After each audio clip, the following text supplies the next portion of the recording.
to the channel and welcome back to Downtime with Demille. I hope you guys are having a great day today whenever you're watching this video. So today's video is going to be where I'm going to do a behind the scenes look at the first 4 shots of my latest animation project, the Saharan Defender.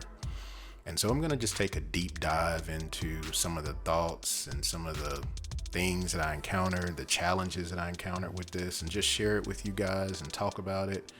And so I'll be doing these videos weekly. So there'll be a new video every week with 4 shots that I'm going to break down. And this is going to be the first one.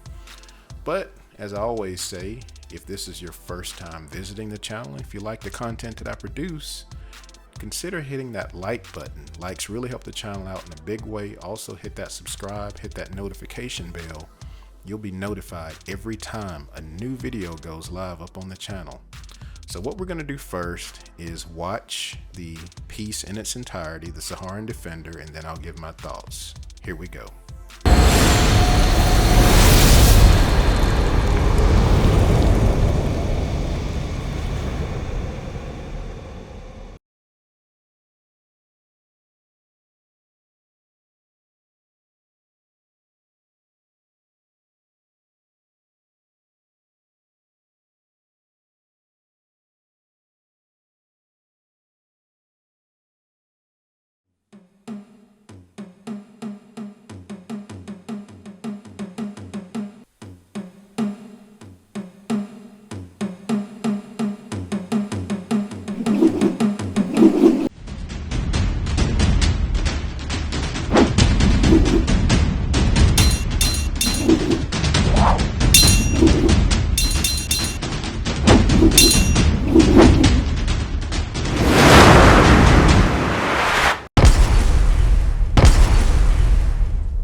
So as we move into shot 1, one of the things that I really wanted to really make sure the audience felt like this felt like Africa. So I drew inspiration from the Black Panther Blu-ray DVD cover. I love that pose of T'Challa on the mountain, as well as the opening frame of Mufasa on the cliff. Really just, making her powerful. And then the drum sound you hear. That was me really finding that djembe drum. And it really just, I felt like really makes the vibe feel like Africa. And you see the beautiful sunset. The sunsets are basically inspired by what I see a lot of times. I love sunsets, and I knew that I wanted to have that in this piece. So once I was in Maya, I had to figure out, okay, how can I make this? How can I represent that beautiful sunlight? And the beautiful thing about it is the Arnold renderer, once you have your spotlight selected, it gives you a lot of different choices, a lot of different attributes. But the one in particular is the volumetric shadows. That really helps bring those beautiful sun rays out, as well as going into your render settings. Once you go into your render settings, you have choices for the under the Arnold renderer. You can go under there and you can choose different settings like atmospheric volume. You can also choose atmospheric fog, and just by playing around with some of those settings, the AI fog and the atmospheric volume, I was really able to get a really brilliant sunlight and those beautiful sun rays just beaming through. And so when you see the eagle flying in the background where Titiana's on the mountain, that was just one day I was going for a walk and it was a pretty day, and I saw these hawks flying up in the air, and I was like, that would be such a cool thing to add to opening shot. And it was done at the last minute. So I found an eagle rig for Maya and I just started animating it, and I dropped it in literally like one of the last things I did for this project. And so I think it turned out really well. So as we move into shot 2, move into the close-up of where Titiana is looking around and looking, you know, she's enjoying the view at first, but then she notices something doesn't feel right. And so, you know, I really like this because this really gave me an opportunity to really just show what I can do with one of the main principles of animation, which is secondary motion. You can really see that with the earring. And so I'll show a little bit more of that in a moment. And this is one of the shots that I actually acted out on my own. And, you know, forgive me for looking so scraggly. I just actually woke up in the morning when I did this. But trust me, when I really want to look good, I can look good. But anyway, so here's where the secondary motion came into play. You know, as she does the double take, you know, it was important to show how the earrings would swing depending on the double take of the head.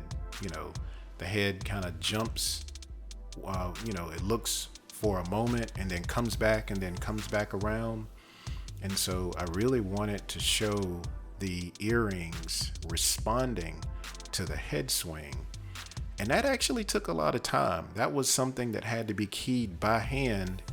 And those were 4 earrings, but I'm really, really proud of the way that looked. I think that secondary motion looks really, really fantastic on the shot 3. So in shot 3, I believe this is where the animation really starts to kick into full swing, because you can see that I used my reference from the Clone Wars, Darth Maul. And so this was actually a lot of work because, you know, you're having a character that is switching hands and going from one hand to another with the staff, and he's doing it very, very quickly.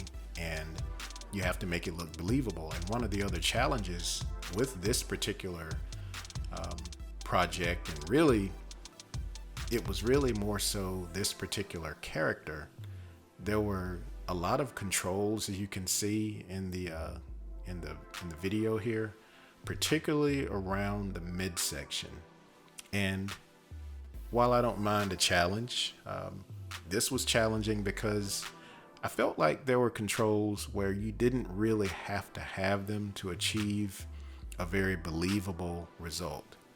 But the good thing about it is, you know, I was able to work through that, even though there were more controls right around that midsection. But the beautiful thing about it is, you know, it really turned out really well as a result of that. And I was able to overcome just having that as something to deal with. And the render was just beautiful. So on the shot 4.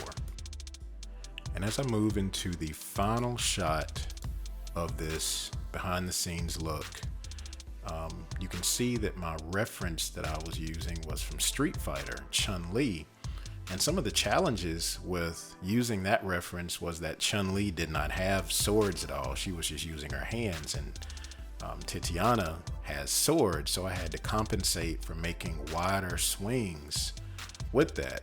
And then 2, I didn't really like the way how the original pose was ending, so I had to improvise that and make that swing a little bit better right at the end as it ends. And there were issues with, you know, getting the render just right, because as you saw just a moment ago, the earring was jumping, and so there were issues at first, you know, with the earring going through the skin, but I was able to overcome that. But one of the beautiful things here, once again, was the secondary motion that I just really wanted to show. As she comes to a stop at the end of her pose, you can see that those earrings still swing, and that was done by hand. So that's one of the main principles of animation, with that secondary motion.